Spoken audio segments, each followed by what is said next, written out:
چلا جانا ہے، ادھر والوں نے ادھر چلا جانا ہے، ادھر والوں نے ادھر، ادھر سے سب نے جدا ہو جانا تھا، صرف مدینے والوں نے حضور کے ساتھ آگے آنا تھا۔ اس جگہ پر، اس چوراہے پر حضور رک گئے، لوگ جانے لگے، حضور فرمایا ٹھہریو ایک خطبہ رہندا ہے، ٹھیک ہے، اٹھاؤ بخاری مسلم کو، اٹھاؤ سیاستہ کو، یہ آخری خطبہ۔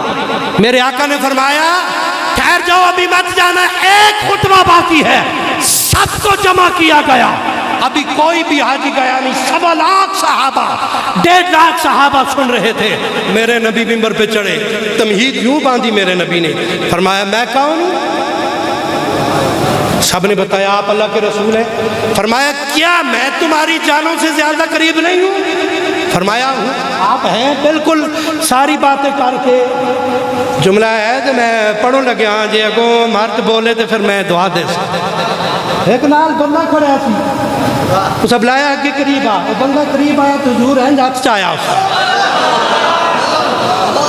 ہاتھ چایا اس طرح ہاتھ چاہ کے آکھیا جی میں تہاڈیاں جانا تو زیادہ قریب ہاں، اگر میں تمہاری جانوں سے زیادہ قریب ہوں، یہ پھر میرا آخری خطبہ سن لو، من کنت مولا ہو فہذا علی مولا ہو، پھر کبھی بھول مت جانا، جس کا میں مولا ہوں اس کا علی مولا ہے۔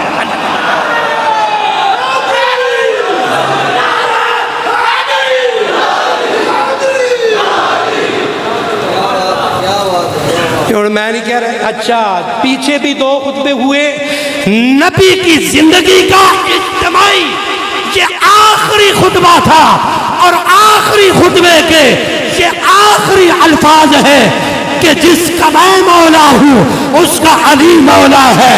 نبی نے قیامت تک واضح کر دیا کہ جو میرا بننا چاہتا ہے اسے پہلے علی کا بننا پڑے گا، جو علی کا نہیں ہے وہ میرا نہیں ہے، جو علی کا بن گیا وہی میرا بن گیا۔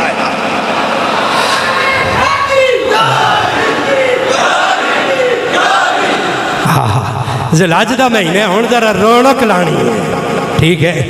حبیب رب دے کریم جانی سب تو پیارا علی علی ہے، حبیب رب دے کریم جانی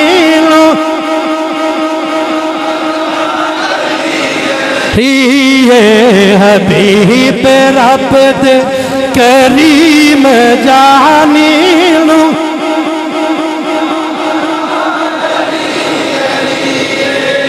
جے بھی ٹھنڈ ہوئے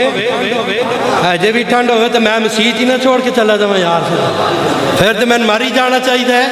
ایڈا زور ملایا، میرے کپڑے بھی تاک لے ہوتے، چہرہ بھی تاک لے ہوتے، تسی اجے بھی علی علی نہ کرو، ارے بے وفائی ہے۔ اینج پڑھو نہ پہ کہ بار اللہ بات پتہ لگے آج سنی علی علی کر کے آئے نے۔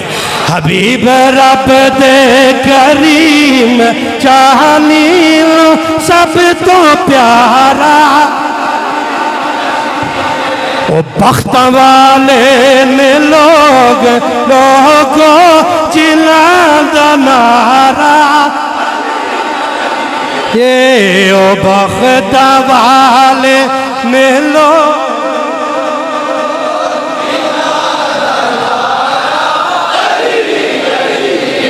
یہ کرنا چاہنا ہے تو عبادت، علی دے چہرے دا کر تصور،